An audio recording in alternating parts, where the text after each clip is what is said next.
31 E केवायसीची procedure साधारणपणे न केलेल्या महिला जवळपास 60 लाखापेक्षा अधिक आहेत, ज्यांनी कधीच ई केवायसी ही या योजनेअंतर्गत केलीच नाही. त्यानंतर इन्कम टॅक्सचा जो डेटा आहे तो साधारणपणे 5 लाख आणि त्याच्यानंतर ई केवायसी करत असताना आणखीन 9.5-10 लाखाचा जो डेटा आहे तो त्याच्यामध्ये त्यांचं जे आर्थिक उत्पन्न आहे त्यांच्या घरातल्या म्हणजे पतीचं असेल किंवा वडिलांचं असेल हे त्या ठिकाणी ई केवायसीमध्ये आढळून आलं. अशी साधारणपणे एक 14-15 लाखाची त्या ठिकाणी संख्या आहे ज्यांच्याकडे वाहनं होती आणि वाहनांमुळे त्या ठिकाणी त्यांनी अर्ज भरलेले होते पण तरी वाहनं त्यांच्या नावाने असल्यामुळे असा काही 4.5-5 लाखाचा डेटा आहे.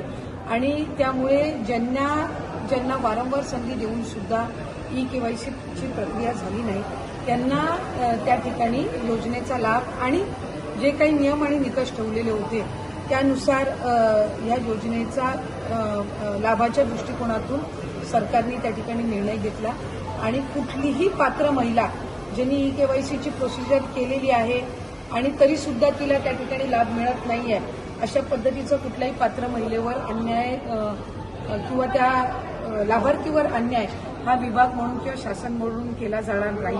आमच्याकडे काही तक्रारी किंवा काही त्या ठिकाणी निवेदनं प्राप्त झालेली आहेत की त्यांनी ई केवायसीची प्रोसिजर केली होती पण तरी सुद्धा त्यांना लाभ मिळत नाहीये. अशा प्रोसिजर ह्या ज्या आहेत त्या आम्ही क्रॉस व्हेरीफाय करतोय. ज्यांनी संजय गांधी निराधार योजना आणि लाडकी बहीण योजना दोन्हीचे अर्ज भरलेले होते आणि दोन्हीकडूनही त्यांना जर लाभ मिळत नसेल तर त्यांना दोन्हीपैकी एका तरी योजनेचा लाभ हा देण्याच्या दृष्टिकोनातून सुद्धा जे काही क्रॉस व्हेरिफिकेशन आहे ते सुरू आहे. आणि एक कुठलं तरी चॅनल माध्यमांच्याकडे आणि काही आर्टिकल्समध्ये सुद्धा आलेलं आहे की एकट्या बीड जिल्ह्यामधून 28 लाख महिला अपात्र झालेल्या आहेत. खरं तर बीड जिल्ह्याची लोकसंख्या जवळपास 30-32 लाख आहे तर त्याच्यातल्या 30-32 लाख लोकसंख्या असलेल्यामधले 28 लाख हे कसे काय अपात्र होऊ शकतात. त्यामुळे कुठे ना कुठेतरी जी काही बातमी आहे किंवा जो काही डेटा आहे त्याच्यामध्ये काही तथ्य नाही. बीड जिल्ह्यामध्ये साधारणपणे रजिस्ट्रेशनमध्येच जवळपास रजिस्ट्रेशन करतानाच 6-6.5 लाख काहीतरी रजिस्ट्रेशन होतं आणि त्याच्यातल्या पात्र ठरलेल्या या सुमारे 4 का 4.5 लाख महिला आहेत आणि त्यांना लाभ हा सुरू आहे. 9 लाख आकडा जो सांगितला जातो याच्यामध्ये काय तथ्य आहे? मुख्यमंत्री म्हणाले होते जवळपास 81 लाख, त्याच्यामध्ये 12 लाखाची वाढ झाली आहे का जी सांगितली जाते? त्याच्यामध्ये वाढ झालेली नाही. टोटल जे रजिस्ट्रेशन झालेलं होतं ते 2,63,00,000 होतं जे सुरुवातीला झालेलं रजिस्ट्रेशन होतं आणि त्याच्यातूनच ज्या पात्र आहेत त्या साधारणपणे जो आकडा होता तो 2,43,00,000 आणि 2,47,00,000 होता. हे टोटल जे रजिस्ट्रेशन आहे ते जर आपण धरलं आणि हा आत्ता जो लाभार्थ्यांचा जो फायनल आकडा धरला तो हा टोटल मिळून हा साधारणपणे तो आकडा जो आहे तो 90-92 लाखापर्यंत झाला.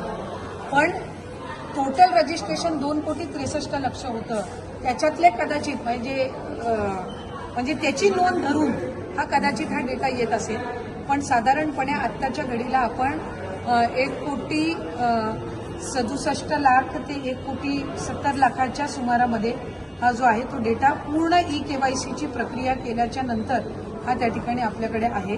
आणि मूळ जे रजिस्ट्रेशन झालेलं त्यासहित जर ऍड केलं तर त्यानुसार तो येतोय आणि म्हणून प्रत्येक 2-3 महिन्यांनी अशा पद्धतीचे जे काही वेगवेगळे लॉजिक्स किंवा लॉजिस्टिक्स धरून जे आकडे येतात त्याच्यामुळे हे कन्फ्युजन आहे. पण साधारणपणे स्ट्रीमलाईन होण्याच्या दृष्टिकोनातून ही योजना ई केवायसी ही बंधनकारक आहे आणि ही फक्त लाडकी बहीण योजनेसाठी नाही तर आपण जर बघितलं तर नमो शेतकरीसाठी सुद्धा ई केवायसी आहे. मदत पुनर्वसनमधून आपण जो काही नुकसान भरपाई देतो त्याला सुद्धा ई केवायसी ही कंपल्सरी आहे.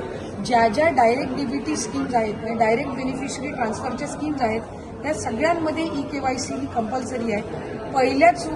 पहिल्यांदाच ही प्रक्रिया होत असल्यामुळे त्या संदर्भामध्ये काही शंका कुशंका होत्या पण आता पूर्ण त्या स्ट्रीमलाईन झालेल्या असून ज्या पात्र लाभार्थी आहेत त्यांना आम्ही त्या पद्धतीने तो लाभ देत आहोत आणि ज्यांच्या तक्रारी आलेल्या आहेत आमच्याकडे की ई केवायसी करून सुद्धा त्यांना लाभ मिळत नाहीये किंवा त्यांना त्या संदर्भातली शहानिशा करून जर ई केवायसी करून त्यांना खरंच मिळत नसेल आणि त्या पात्र असतील तर त्या पद्धतीनं कारवाई केली जाईल.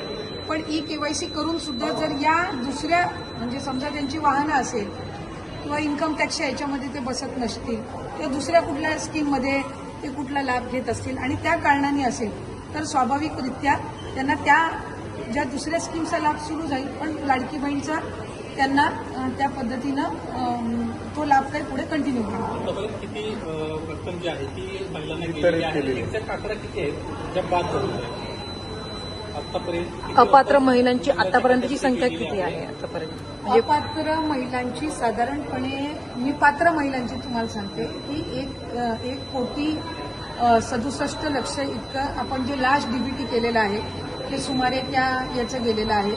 म्हणजे ई केवायसीची प्रक्रिया पूर्ण झाल्याच्या नंतर ज्यांनी ई केवायसी केलेली नाही किंवा जे इन्कम टॅक्सच्या याच्यामध्ये जो काही डेटा आम्हाला तिथून मिळाला त्यानुसार जो इंटिग्रेट केलेला डेटा असेल, आरटीओकडून जो मिळाला त्यानुसार जो इंटिग्रेट केलेला डेटा असेल किंवा ज्यांनी ई केवायसीची प्रोसिजरच त्या ठिकाणी फॉलो केलेली नाही, ह्या सगळ्याच्या अंतिम आलेले जे पात्र लाभार्थींची आहे ती साधारणपणे 1,67,00,000 अशा सुमारास जे पुरुष होते जे लाभ घेत होते त्यांच्याकडनं पैसे रिटर्न यायला सुरुवात केली आहे का? पैसे रिकव्हर करण्याच्या दृष्टिकोनातून विभागाच्या वतीने जो प्रस्ताव आहे तो आम्ही त्या ठिकाणी गेलेला आहे. जे शासकीय कर्मचारी होते त्यांच्या संदर्भातली जी प्रक्रिया आहे ती साधारणपणे 8-10 महिन्यापूर्वीपासूनच सुरू झालेली आहे आणि ती मूळ फायनान्सच्या ट्रेजरीमध्ये जी त्यांनी एक सेपरेट त्याच्यामध्ये अकाउंट करून दिलेली आहे ती त्याच्यामध्ये जमा होत असते, ती विभागाकडे परत जमा होत नसते. आणि जसं राज्याचे मुख्यमंत्री देवेंद्र फडणवीस साहेबांनी सुद्धा काही दिवसांपूर्वी सांगितलं की जे पुरुष आहेत आणि ज्यांनी महिलांच्या नावाने लाभ घेतलेला असेल त्यांच्याकडून जी काही रकमेची वसुली केली जाणार आहे त्याची प्रक्रियेची जी काही आहे ती आपण सुरुवात करतो.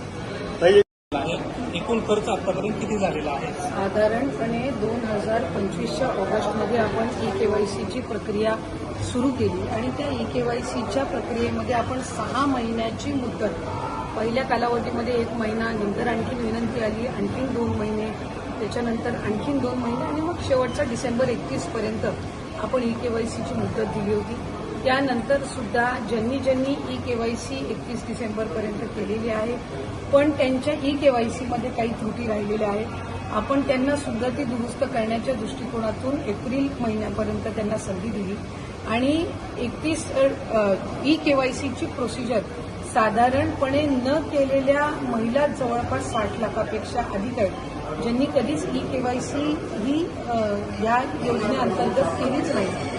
त्यानंतर इन्कम टॅक्सचा जो डेटा आहे तो साधारणपणे 5 लाख आणि त्याच्यानंतर ई केवायसी करत असताना आणखीन 9.5-10 लाखाचा जो डेटा आहे तो त्याच्यामध्ये त्यांचं जे आर्थिक उत्पन्न आहे त्यांच्या घरातल्या म्हणजे पतीचं असेल किंवा वडिलांचं असेल हे त्या ठिकाणी ई केवायसीमध्ये आढळून आलं.